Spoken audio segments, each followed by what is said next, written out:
We are into the first of our videos based around the gun players in each of the positions there, and it's going to be the hookers to kick things off. Because we know majority of their role, how many minutes they're going to get for the most part, it's really easy to do the guns categories. So we'll get them out of the way early. Then we can learn a little bit more around the value guys and obviously the cheapies as well as things progress through the preseason. So the hooker guns, it's a very interesting position and category there, which showed tremendous decrease in scoring efficiency last season. So a lot of guys you'll see in this list, they scored much better and they were much higher priced to start the year last year. And interestingly enough, we were very much interested in grabbing a few of those guys as scorers, as potential captaincy options, as you saw with guys like Cook, who averaged 66, Harry Grant, who averaged 60, and a lot of people thought that Grant could average closer to what Damien Cook did of that 66 in 2022. That wasn't the case with any of these guys on this list, where we saw a few different guys. Robson there is actually at 50. Yeah, he was at 55, actually. We thought a lot of these guys could actually progress into the higher echelons and even higher prices. Probably not that of Cook. We thought he'd probably stay a similar, somewhere around that 60 to 66 type of average, and even he went down. So Robson was 55, Appy at 53, and Reed at 46. And they all went tremendously down on last year's averages there. So what does this actually mean? What you actually notice in games there is hookers they're being used a little bit more in attack, a little bit more for direction, which is something you saw a few years ago with Damien Cook and the Bunnies. When they were at their tip-top shape, he averaged just that little bit less than he did in those previous seasons. And a lot of that was to do with him just getting the ball out early to his gun, halves there, when he had obviously Reynolds, he had Cody Walker, and obviously Latrell in there as well. So his attacking stats dropped a fair bit. And you can see that happen a little bit with these guys, but the biggest issue is actually their missed tackle numbers. So they were up massive compared to previous years. And you're noticing there that hooker tackle numbers, actual hit, stick, and make, are actually a lot lower as well. Plus, those missed tackles are up. So it's not just because they're missing those couple. If they, you replace those couple of missed tackles with actual made tackles, it would still be nowhere near where the tackles numbers are in previous years. What we do see with the hooking position is that at the beginning of seasons, a lot of these players score really, really well. They hit high tackle numbers. A lot of the games are being played through the middle, less expansive footy, as teams are just trying to concentrate on completion rates and they haven't got their structures as well set as they will sort of midway through the year, and a little less free flow.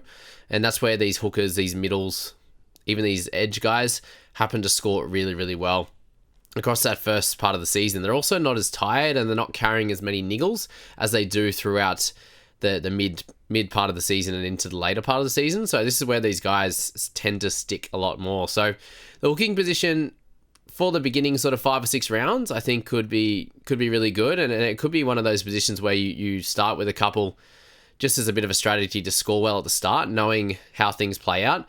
And then you can cycle through and rotate through a couple of those guys, maybe when they get to their bye, or you can use them to loop 1 week and then move them on from there. So it's something to look at, and we'll get into each one of those guys as we go. But yeah, the missed tackle numbers are up largely. It's obviously hooker now is a lot less important than it used to be. You'll see in this video here, I go all the way through to 12 players here in our guns, and that goes all the way down to a 42 average with B.Brailey. So I'll discuss those 12 guys, and the other positions there are going to be a lot higher in terms of their bottom number that I'm going to talk about in terms of their average as a gun keeper. A lot of these guys down below, we know that can score 50 plus, and that's why I've got them in this video, but it looks like it's a position that's not going to be super important this year. Likely to get one gun, potentially a second backup that could be a mid-range type of guy, or a guy we think that has a little bit of value, like I mentioned in the title of this video. So that's something to think about with the hooker guns. And yeah, let's get into it from there. So, even a lot of teams are getting away from sort of that one hooker. They could be having a guy off the bench or someone that can cover sort of 15 minutes or so. And that may be a factor with teams like the Bunnies, with teams like Storm at certain parts of the season. So it could be very, very interesting whereas in previous years, we'd have sort of 3 to 5 hookers just for scoring purposes, and they'd be good cash cows as well. So my thoughts here are just not overloading the position to avoid that disappointment, or especially through the middle parts and the later parts of the season. Try and have one hooker and then maybe a one guy with dual position could be cool. So, and then, the options that you have there are making sure that you start with Grant being sort of the best scorer there, or you're starting with 1 or 2 mid-range guys lower level keeper guys who potentially have a little bit of value, and you can rotate between them. If they have a buy in there or something like that, then that could be the play there. So let's get into it now with Harry Grant there to kick things off. So at 788k this year for the Storm, average of 57.3, obviously down 3 points on the year before's.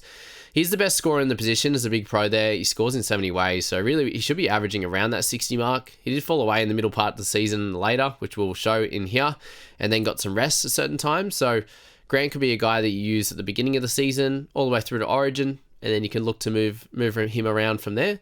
But he's 70k cheaper than last year, and he was the guy to start with. If you didn't start with Harry, you were left behind. Similar to that with guys like Payne Haas and the like. So something to note there, the 70k cheaper. Can he go out and score as well as he did at the beginning of last year? He definitely could, and a lot of these guys could as well.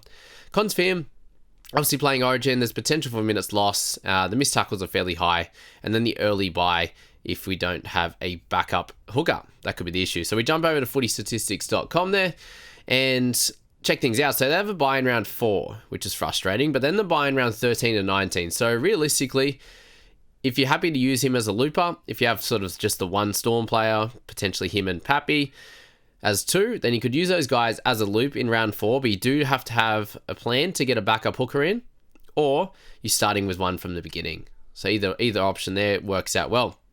He began really well in the first 5 last year, guys. 76, 64, 70, 51, and the 87 for a lovely average in the mid-60s, which for those like myself that didn't start with him, thankfully, Robson came in and did fairly well, but for the most part, we were a little bit behind Harry Grant to begin the year. He then went a 50 and a 36 before going back to some good scores with the 77, a couple of 55s.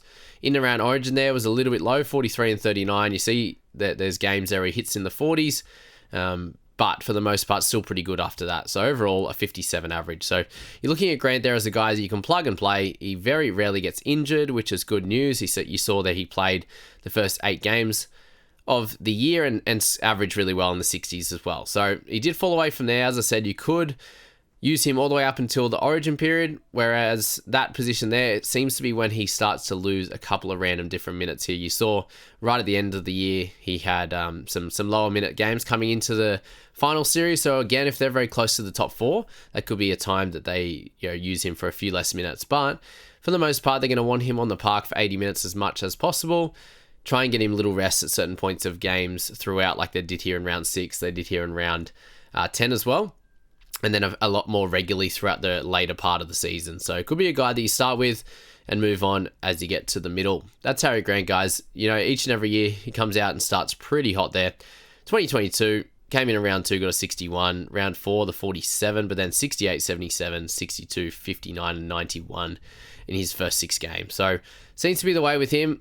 He's one of those guys that missed tackles don't seem to drop up to increase across the year. He seems to just be one of those guys that does miss a lot, but because he makes plenty and then has the attacking stats, he's pretty well worth it in most people's squads. And this year doesn't break the bank as much as previous. Let's move to Damien Cook while we're here, guys, and we'll go back to the Word doc as well. But Damien Cook was almost 200k more expensive last year, given he had a 66 average.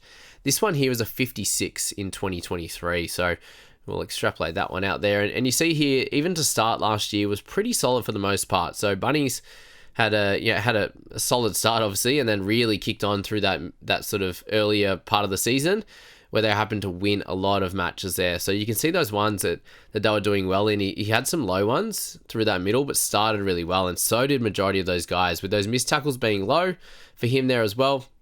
A couple of 0 games in there, and then it kind of increased from there. He didn't have any games after that where he had the 0 misses. So something to look at with Cork, that's, given that he is averaged much higher in the past. At the beginning of the year, if we don't see a Mamazelis or something on the bench, then Damien Cook could be an 80-minute guy and could score really well. Have a tiny bit of value at the top, somewhere around that 60 points he could average, most likely. Like a few of these hookers will, and he could be a guy that could be worth it in your side, but obviously not too much cheaper than that of Harry Grant. So that's definitely something to look at with Damien. But obviously over the years, again, one of those guys that can be very, very dominant. Had a cracking start in 2022 and just was dominant throughout the year. So have a look at Damien Cook. That is for sure there. Alrighty, let's go into the next player on our list. Obviously, finishing off with Damien Cook, that first 5 games average of 60 plus. He played Origin. I don't think he'll make it this year, but it's another thing to look at there and the chance of that minutes lost. But let's go to Robson. They're at 660k, average of 48. So obviously a big drop off from last year. We've seen him average in the mid 50s. Really went missing after he made Origin, so we'll go look at that in a second. The team should only be better. They started really poor, had a good time through the middle, and then were very poor at the end again. So you know it's like when a team's pretty poor, there's lots of missed tackles to be had, especially through that middle, and teams sort of carving you up there. So that's something that I think should dissipate a little bit, but we'll have to wait and see on that one. There's definitely potentially a little bit of value to be made. Definitely some decent scoring for that of Robson, but we'll have to wait and see. With that one, it's definitely a wait and see. Drinky, obviously the cons there, him being the strike weapon, he demands the ball, and then you got Dean on that left edge with Holmes and the like. So that's a little bit of thing with him just like running less and getting out dummy half less and passing more. And then he had 11 missed tackle game when I owned him, and it's just that made me cry almost. So 3.5 missed tackles per game is just pretty yuck on that front there. So let's move on from Cookie and go to Robson there at 660. You see the start there, 74, 42, 74, 46, and then a 70, so into a 40s again. And then things kind of went pretty downhill from there. And he had one more good score in round 13 against the Eels. So again, if you think that he could start off really hot, stick with a lot more of his missed tackles. So he was kind of 3 or 4 a game after that first game of 1, where he got 49 tackles for 1 miss. But then through the middle there, 9, 6, 6, a couple of 2s and 3s, obviously the 11 and the 6 near the end there. So not great at all. Through that middle, that makes a little bit more sense there, where they started playing a lot better. Things were a little bit better through that sort of 13, 14, 17 range, in and around Origin for him. Was very, very interesting that he could actually, miss a few less tackles, but he also didn't make plenty. So, went from making sort of 40s to 50 in that first 3 rounds to really dropping down into the 30s and the low 40s at times. So my worry with Robson is that he just becomes about a 50-point scorer, and you don't make too much money out of him, and he's not one of the best scorers in the position, sort of 10 points or below, 10 points lower, I should say, where he could be a bit of an issue for your side, that is for sure. Let's go to Jeremy Marshall-King at 650k. He's someone that definitely interests me in this one. With the average there, the break-even of 47, you see here that he's a little bit more inconsistent than some of the guys, especially at the start. But he's one of those guys that through that first portion of the games there, he actually scored over 50 in 6 of those 10 games before he got injured in that round 15 game. So if we take basically all the scores out from after that, he had one good score of 60, but other than that, it was pretty poor. You see there that he definitely has a little bit of value based on, as I said, 6 of those first 10 games over 50. He had a 33 of 48 in there, a 39 and 2 39s, I should say. So for the most part, doesn't have the super high upside of someone like Grant, but could he be an easy 50s guy for your side? I think he definitely could have sort of 4 or 5 points of value, but you look again and you have that buy in round 3. So again, you'd need some backup if you wanted to go with him. 2 different guys would be cool. But I definitely see something there. If his shoulder's gotten right, every game after that, his shoulder wasn't good. So hopefully he's fit and firing, and he could be one of those 80-minute hookers that does a cracking job in all of your sides. But yeah, it's definitely something to note at that with him there. And then we move to a couple of next guys on the list, once I can get things moving. Alrighty. So the next guy we have after that, talk to all that. Yeah, hasn't really showed his quality, I suppose it's a big thing. Tanner Boyd's the next one. Here's the hook and the half. Jewel at 635. 46 is his average last year. So he's someone that a lot of people owned across the season there. Really, for the most part, had him in their halves and then was able to use him at certain points of the year. Obviously, if Grant was out, they could use Tanner in that hooking position or on the bench there. So at 635 now, he doesn't really have any value. I just don't see much worth in him. If he happens to be a bench guy for a while and then could come back into a starting side and be, a couple $100K cheaper than this, then that's probably where, he might have some value. But until then, he has other players after his spot. Not too exciting there, I would say, for Tanner Boyd at this juncture. B.Brailey, not much else to say on him either. He's not a keeper. He continues to be a mid-40s guy. He actually showed a lot of consistency last year around that mid-40s, but again, he's not one of those guys you want to look at Other players that have sort of big swings where they have a bit of a shocker for a while and then they could have awesome games, like a few of the guys we spoke just before, who could have really good starts to the season and then potentially may fall away from there, and you just have to see when that changes. Brailey's one of those guys, you know what you're going to get, but there's no real value to have him in NRL fantasy, that's for sure. So move to the next guys on our list, because you see, Tanner Boyd there. For him, some really good games, a good little section there, but only the in the three really big games, 65 and above at that. So B.Brailey as well, you can see the consistency there with him. Lots of 40s and some low 50s at that, and is very reliable playing majority of those games. We will talk about Jayden Berrell a little bit later, but if B.Brailey goes down injured finally, then Berrell will get his chance, but it seems to be very rare that happens for him in this one. Okay, Abby Koroisua at 608k. He's a very, very interesting prospect. Last year he came off the interchange for 46 minutes and got 15. So even just that in itself is very worrying for anyone looking to pick him up as an owner. Obviously, they have a bye in round 1, so there might be the odd person that uses him as a potential loop if they can get a good score on that interchange on that emergency. Sorry. But for Appy there's not too many really good games. He had a 73 and a 62 across, and a 60 there. So 3 scores for 60 and above. Plenty of scores that are low. You obviously take out a couple of those low minute games, but there will be times where he plays 60 odd minutes, 50 odd minutes, and there'll be other times where he does play the full 80, which is cool. But for the most part, it's not really going to happen too much for Appy and on that front there. So a little bit frustrating for him with that one there. But yeah, for the big pros for him, I suppose, is that he's the focal point in the team. So he had 49 in 75 minutes was the average that we popped out there once he did the calculations. But he had a higher average at Penrith, so it shows there that the Tigers compared to the Penrith, there's a few differences for him in terms of scoring. Obviously, a worse team. Cons for him, 6 missed tackles a game, and then the Origin, pretty frustrating there. Lockie Croker, 44 average. So he had an incredible second half of the year. He actually scored well into the 50s across that time, and then just had a very low start to the year. So Lockie's an interesting one. I do think he'll have potential for losing some minutes with Gordon there coming off the bench. So the mixture between that, too many missed tackles, some low run meters for him. You can't say he's a keeper. I think it's too risky to start with him and not a ridiculously high upside. So Lockie Croker, one to worry about there. We'll go to Chris Randall. Not too much to say on him as well. He's a gun 50-plus guy if he gets a role in the middle, but that just won't happen at the Titans unless there's a lot of injuries. And again, he'll probably be a lot cheaper, and if he comes into calculations then, and just the cons there, he won't be getting that role to start. So let's move to those couple of guys. Just have a quick look at their stats and when potentially they could be worth it. But Croker, you saw the start there, it was absolutely terrible. Minutes are a little bit all over the shop for him as well. And then he absolutely crushed it through the sort of round 15, the 74, and then round 18 onwards, he didn't hit a 40 until round 23. So, yeah, awesome stuff for him, but just, too risky in my opinion. Chris Randall, we saw what he was able to do once he played a lot of games through, in the prop position. Obviously, some games at hooker where he mixed between hooker and prop. But yeah, there's a bunch of 60s in that. Yeah, when he had that opportunity, he named it hooker, but he'd play in the prop position. Randall, if he happens to get that role at some point, then that could be cool.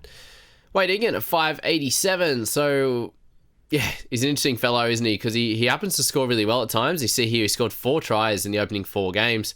And then when he doesn't score tries, when he gets concussions, that's the big worry for him. He had a 37-minute game off the interchange coming back. From that, he missed some time. Missed some time, a bunch of games there. And then obviously, just shortening his time during games when he would have those concussions. But he definitely is one of those guys that is crafty. He can get the odd try assist. He'll get the odd try there and do really well for a bunch of your sides. At 587, he could definitely be a 700k guy very quickly. But again, the consistency is the main worry with Wade Egan. But in a really nice New Zealand team that doesn't have a bye until round 13, he's definitely someone you can lock and load if you are probably more again if you're a New Zealand fan. All right, couple to finish. Reed Mahoney at 580k. So he starts a fair bit cheaper than last year again. After the year before, a couple of years ago, he absolutely smashed it in the 60s, and then he's been a random 40s and 50s guy. 46 the year before last, 42 this year. So he's going downhill. The main reason for that is his missed tackles. So You saw here in round 4 and in round 5 there, he had 8 and 9. And the majority of the time there, he's a 4 and 5 miss guy, which is pretty frustrating, to be honest with you there. So, Reed, a guy that could start well. Those first 3 games you'd be happy with, and then there's 30s in there. There's 17 in 69 minutes, a 22 and he's 34. There's some concussion risk. He's not for me. He has these little 3-game stretches when he does well, but usually it's not something that we want to be sinking our teeth in, to be honest with you, with someone like him there. So, yeah, not for me. With Reedy, you're getting him very cheap, though. There'll be times where he'll get into the 750s, and there'll be times he'll be back here. So, you just have to sort of pick and guess when that's going to be, and a lot of time it's not at the right time that you bring him in. So, yeah, keep him on the radar. Eventually, he may become worth it there. And to finish things off, we got B.Brailey, 575k, average of 40, just under 42 in his games there last year. We see for him that when he averages over 50 in games where he plays anywhere over that 70 minutes, which is cool. So obviously close to 80 minutes in those games. He has streaks where he has really, really big games because he's very good at the tackling side, very low on the misses and high on the makes, which is great. He's a non-origin guy and he's a lot cheaper than he has been in all of his previous years, to be honest with you there. So something to look at with Jaden, obviously there. And then the injuries and then the minutes with Crossland there. Obviously, could be frustrating given how well Phoenix played last year. Can he get that 80 minutes? I very much doubt that Brailey's going to be playing the full 80 minutes when he's coming off injuries, and he's had a lot of them. Big risk on just the injuries front, but then you got Crossland there, who played so well last year. So I don't see Brailey as being a terrific option. If he can get 60 minutes, he'll be okay. But is he going to get that 60 minutes? That's the big worry for B.Brailey. And really, you want him to be playing 80 in this team to be worth it. But you can see a lot of those games there, guys. 50s, 60s, 70s, 80s, but that's now, 15 games in the last 2 years, and then even in 2021, for the most part, did play a lot of games, but he did fall away in the back end with missed tackles and stuff when he got some niggles, when he got tired. So, a lot to think about with B.Brailey, and all of these guys at that. There's always going to be potentially a little bit of value at some point with these guys. But the question is, when is there going to be plenty of value? Is it right at the start here, and you can get a good 6-week stretch on them? Or is it going to be through the middle when they're a little bit cheaper? Or is it going to be in the back end when they potentially get that 80 minutes if there's injuries and they have a bit of a hot streak? So the hooking position, very, very strange at the moment. You could make a case for all of the guys on this list, really, apart from a couple of those guys that won't have the value in Brailey and the like, but Blake, that is. But most of them, it's very much a risk. And anyone that says that one of these guys is a clear-cut knockout pick, a knockout buy, you just don't know. There's zero data to say that any of these guys are going to be, knockout wins, and you're going to make 5 to 10 points of value, and you're going to get high points. They all come with issues, but the question mark is, which hooker are you going to take? Is something going to come up over the preseason, or are we going to have to take a little risk on one of these guys? Do you go a little bit less risky up top with the Grants and Cooks, or do you take a risk with guys like Robson and Mahoney and these types of guys who have the 30s and low 40s in them, but potentially the 50s and 60s, and could be gun territory, like we know they can be.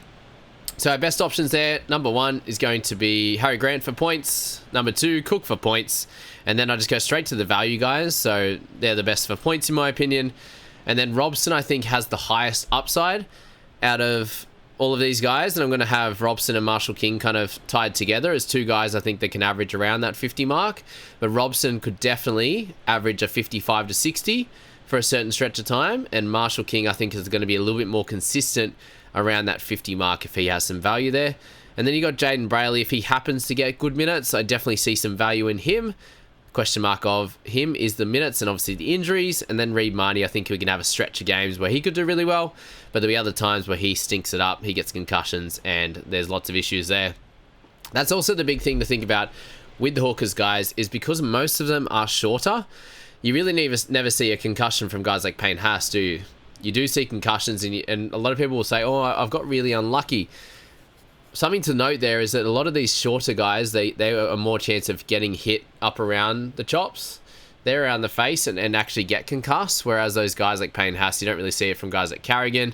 You do see it from guys like Brandon Smith and these guys that burrow through and they get their heads in sort of around hips and around tough positions when they tackle it and things like that as well. So something to note and maybe have a little look at as well is the height of these hookers and just their risk of concussions, because if you can have, as I said, there's stretches of periods of time where you want some players, some of these hookers, and they could score really well for you, but if you happen to pick one or two that have a likelihood of getting a concussion and they kind of cook your average over that sort of 4 to 6 weeks that you want them, then that can be really, really damaging. So you want to look for guys that have less chance of that, or less chance of actually getting a concussion, because a lot of these times these guys get hit in the head and then they're fine and they get back up and they don't have previous times, plenty of times before where they've had concussions. And you see guys like Egan and stuff, they get hit and they get knocked out fairly easily.